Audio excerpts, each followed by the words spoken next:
दादासाहेब, आम्हाला एक शब्द मात्र खूप आवडला. कुठला शब्द? तो शब्द आहे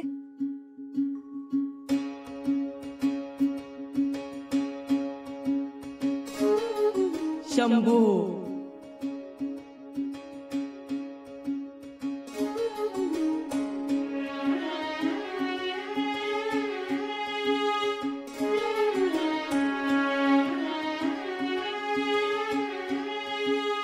शंभो. हो, शंभू. प्रारंभी हा शब्द उचित आहे. शंभो. आवडला कविराज? जी राजन, बहुत ही सुंदर है. मुद्रा का आद्य अक्षर शंभो. वाह वाह राजे, तुम्ही तर सुरुवात करून दिली. मग त्याच्या पुढे माझा जुळणार. त नमामी शंभो त नमामी. विचार करू. राणीसाहेब, तुम्ही ऐकू. राजे, आम्ही सुद्धा संपूर्ण श्लोकावर खुश नाही, पण त्यातला एक शब्द आम्हाला खूप भावलाय. कोणता शब्द? शिवजातस्य.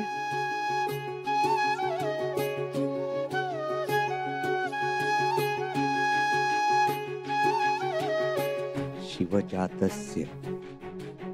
सुंदर. म्हणजे शंभो शिवजातस्य. राजन, आपण मुद्रेची सुरुवात श्रीने करूया. श्री शंभो शिवजातस्य. वा राणीसाहेब वा, तुम्ही शंभूच्या पुढं शिव आणलात, ते लयच चांगलं केलं. त्याच्यामुळं त्याला अर्थ आला. काय? श्री शंभो शिवजातस्य. छत्रपती शिवाजी महाराजांच्या पुत्राची, शंभूराजांची मुद्रा ही सूर्याप्रमाणे तेजानं झळकणारी आणि आकाशात शोभणारी असायला हवी. छान बोललात दादासाहेब. खरंच सूर्याच्या तेजाप्रमाणे तुम्ही तळपणारे आहात आणि तुमची राजमुद्रा ही तशीच तळपणारी.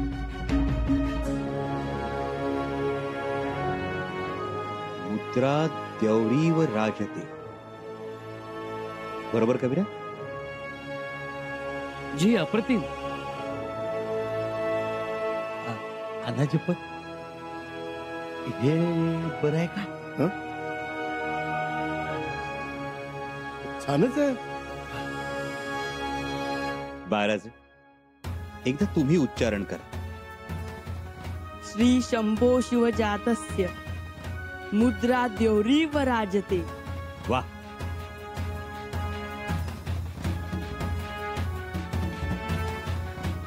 कविराज, तुम्ही नाही प्रयत्न केलात मुद्रा लिहिण्याचा?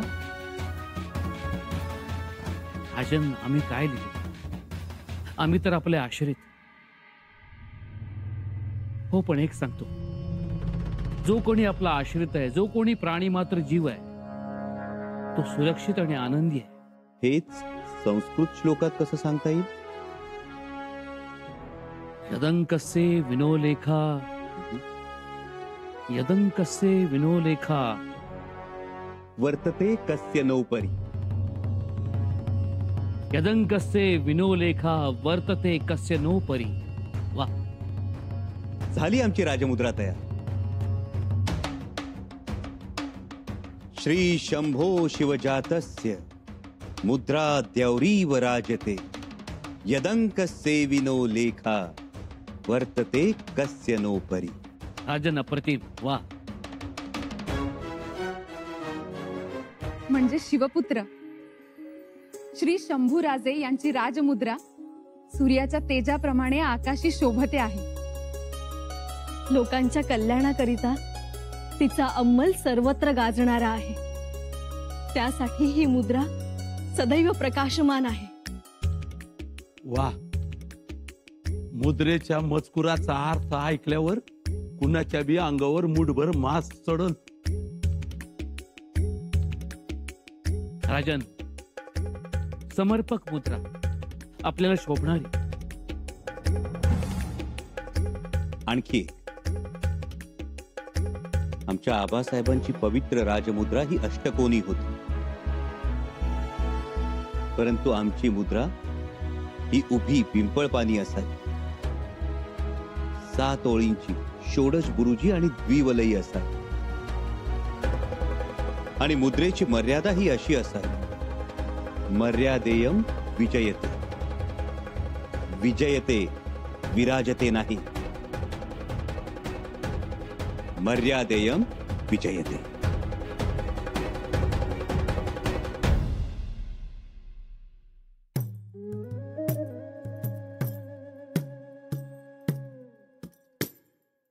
तुम्ही पंत, आमची ठरवलेली दक्षिणा, राजमुद्रेचा श्लोक लिहिला ती दक्षिणा.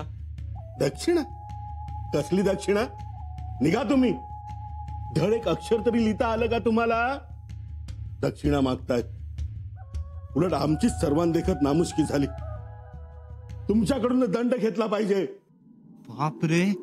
मग फुकट कोण देतं का रे?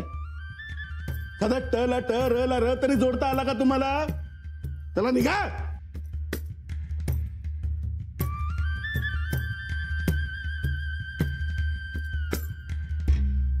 अधिक मेहनत घेतली असती तर मिळाले असते त्यांना 2 मोहरा आणि आमची मान उंचावली असती.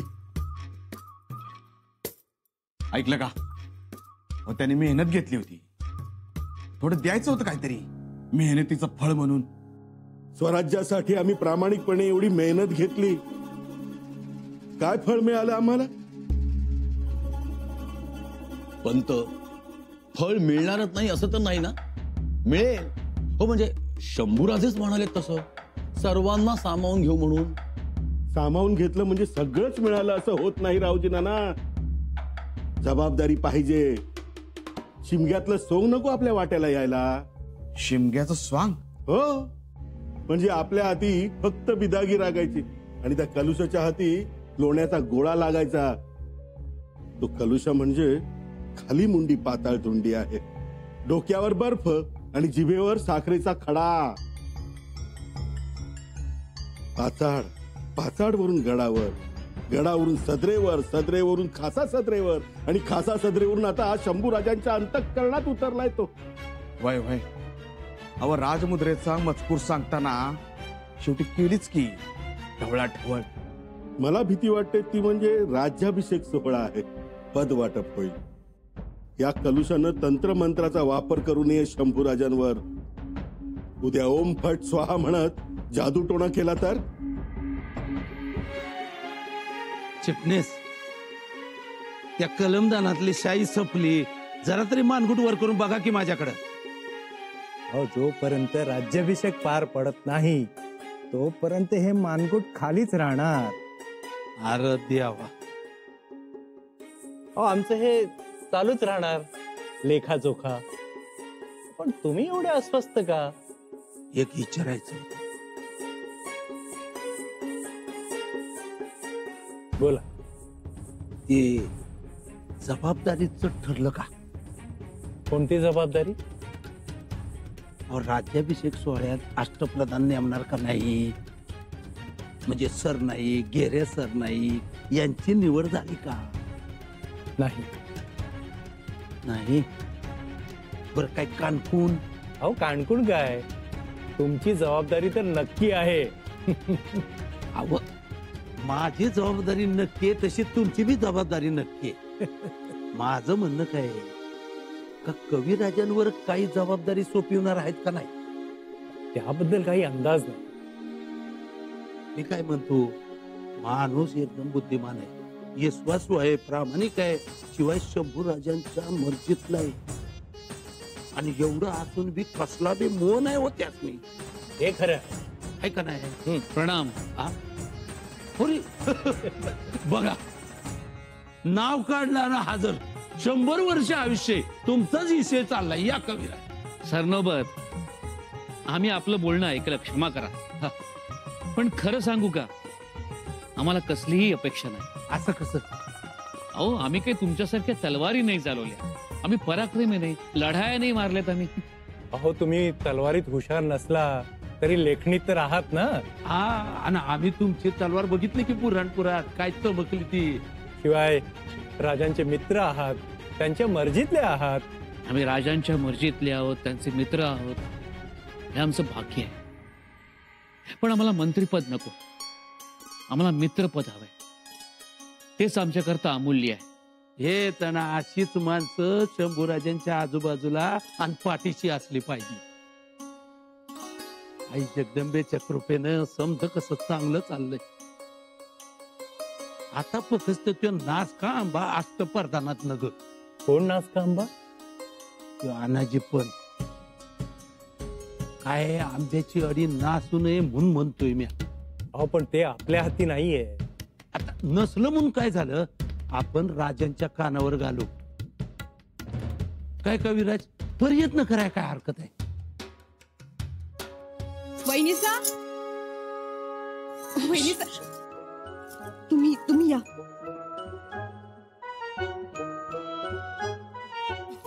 हळू बताशीबाई, राजे झोपले. आता का पण? बोला. काय सुंदर राजमुद्रा आहे हो दादासाहेबांची. तुम्हाला आवडला ना मजकूर? हो तर, कोणावरही अंमल गाजवणारी, सूर्याचे तेज असलेली, प्रखर, किती सुंदर. आणि आता इथून पुढे सर्वत्र झळाळलेच पाहिजे. आता तसंच होणार. आणि हो, अष्टप्रधान मंडळात सुद्धा चांगलीच माणसं घ्या म्हणावं, राजमुद्रेला शोभणारी. नाहीतर त्याने सांगितलं, याने शिफारस केली म्हणून दया दाखवतील. तसं व्हायला नको आता. नाही होणार तसं आता. पण त्यासाठी तुमचा पहारा पाहिजे दादासाहेबांवर. तुम्ही म्हणताय तोच विषय सुरू आहे डोक्यात. गडकऱ्यांच्या, सेनापतींच्या, हवालदारांच्या फेर नेमणुका करायच्या आहेत. शिवाय अष्टप्रधान मंडळात कुणाला घ्यायचं कुणाला नाही, हाच विचार सुरू आहे सध्या डोक्यात. असं म्हणजे सध्या दादासाहेब या विचारात आहेत तर. पण वहिनीसा, त्या कटकारस्थान्यांना अष्टप्रधान मंडळात घेऊच नका म्हणावं. उगाच विषाची परीक्षा कशासाठी? काय म्हणतोय आम्ही? तुम्हाला ठाऊक असेल ना यादी? नाही हो बत्ताशीबाई, काय करताय हे देखील विचारलं नाही आम्ही त्यांना. अहो मग विचारा. तुम्हाला पटत नसेल तर बोला, पण विचारा, तुमचा विरोध दर्शवा. पण खरं सांगू बत्ताशीबाई, आमचा राजांवर पूर्ण विश्वास आहे. ते जे करतील ते योग्यच असेल. 2 पद निश्चित आहेत. एक हंबीररावांचं सरनोबत आणि दुसरं बाळाजी पंतांची चिटणीसी पक्की. अहो पंत, तुमची ही सुरनिसी निश्चित आहे की? ती आहेच, पण मला काळजी वाटते ती कलुषाची. जर अष्टप्रधान मंडळात त्याला घेतला तर आपल्या साऱ्यांचाच त्रास वाढणार. कसं आहे देवा, शंभूराजे कलुषाला जवळ करतील आणि दारातल्या श्वानाप्रमाणे बांधून ठेवतील. मग यांनी छू म्हटलं की त्यांनी भू करायचं. नवीन खेळच सुरू होईल बघा. यो बी खेळ बघू. खेळ बघा, पण खेळ होऊ देऊ नका. कारण स्वराज्याचा कारभार सांभाळायचा म्हणजे तोला मोलाची माणसं पाहिजेत. बरोबर. आणि हे शंभूराजे जाणून होते, म्हणूनच मोरोपंतांचे चिरंजीव निळोपंत यांना त्यांनी बोलावलं होतं. अहो हे उत्तमच झालं देवा. म्हणजे मोरोपंतास माफी मिळाली आणि त्यांच्या चिरंजीवास आश्वासनही मिळालं. याचा अर्थ जुन्यासनी अंतर देणार नाहीत. हीच जर सूत्र असतील तर आपल्याला पूर्वीची जबाबदारी परत मिळेल. खात्रीशीर.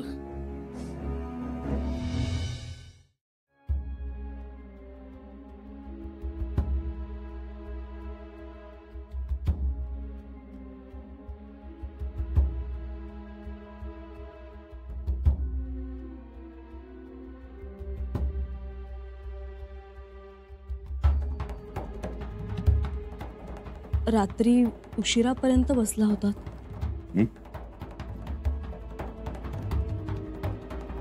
हो.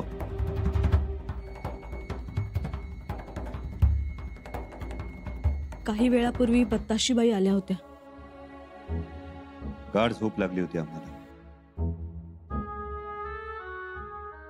विचारत होत्या यादीचं काय झालं.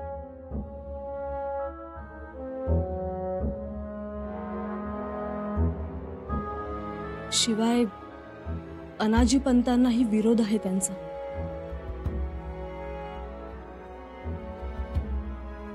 राणीसाहेब, प्रत्येकाची वेगवेगळी मतं आहेत. असणारच. अष्टप्रधान नेमायचे आहेत. परंतु त्या म्हणत होत्या विषाची परीक्षा घेऊ नये.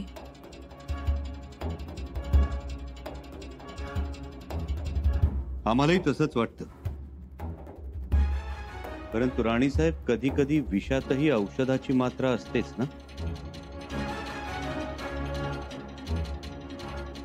विषात औषधाची मात्रा. ज्याप्रमाणे सापाचं विष उतरवण्यासाठी आघाड्याच्या कण्हेरीच्या मुळ्यांचा उपयोग होतो, एखादा निष्णात वैद्य कण्हेरीच्या मुळ्यांचा खुबीनं उपयोग करून विष उतरवतो, तसंच करायचं. जर अनाजी पंतांचा स्वराज्यासाठी उपयोग होणार असेल तर तो करून घ्यावा असं वाटतं आम्हाला. झाल्या शिक्षेनं, अवहेलनेनं पंत सुधारले असतील. पण तशी खात्री आहे तुम्हाला? भानाजी, आपल्या पूर्वीच्या कामांना सुरुवात करा. बरं, पक्क झालं का? हो, खबर पक्की आहे. यादीत नाव आहे. सुरनिसाची पगडी डोक्यावर राहणार हे पक्क झालंय. देवच पावला म्हणावं. होय. आणि ज्या सावकारांनी, शेतकऱ्यांनी, बड्या धेंडांनी पद नाही म्हणून त्या अनाजीकडे दुर्लक्ष केलं होतं, मोडीत काढलं होतं, त्यांना तंबी द्या. म्हणावं तुमचा बाप येतोय पदावर. जी सांगतोच. आणि शेतसाऱ्यावर ठरलेल्या दामावर आपल्याला वाटा पाहिजे म्हणून सांगा. आणि जे हो नाही म्हणतील त्यांच्या घरावर जप्ती आलीच म्हणून समजा. हो, होय. आणि हो, आपल्या अखत्यारीतील शेतकऱ्यांना इशारा द्या. तुम्ही वसुली सुरूच करा. जी जी जी. माझं सुरनीस म्हणून नाव पुकारलं की मीही निघालोच प्रभा नवल्लीकडे. जी जी जी. निघा. राणीसाहेब, आम्हाला असं वाटतं की अनाजी पंतांना एक संधी मिळायला हवी. म्हणजे प्रत्येकालाच संधी मिळायला पाहिजे. माणूस सुधारणारा असेल तर संधी मिळावी राजे. राणीसाहेब, अनाजी पंत नक्की सुधारतील.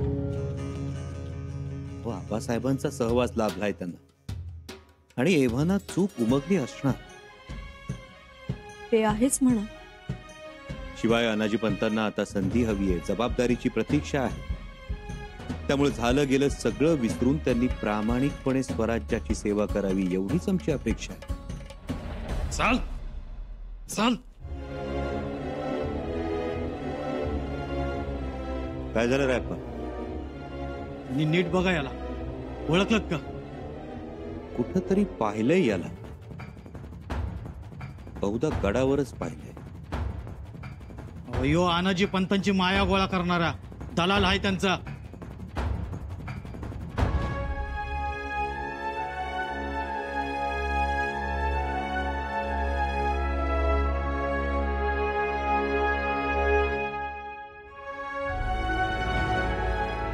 आठवलं. पण हा आत्ता इथं कसं?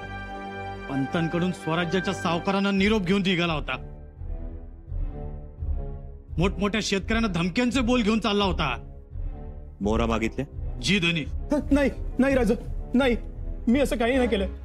रायप्पा, घेऊन जा याला. नाही राजा, राजा नाही, राजा, राजा नाही, राजा, राजा नाही, राजा.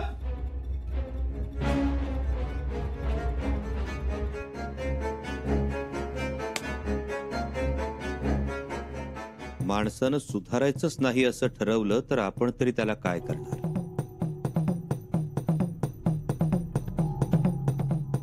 राणी साहेब, ही बघा यादी.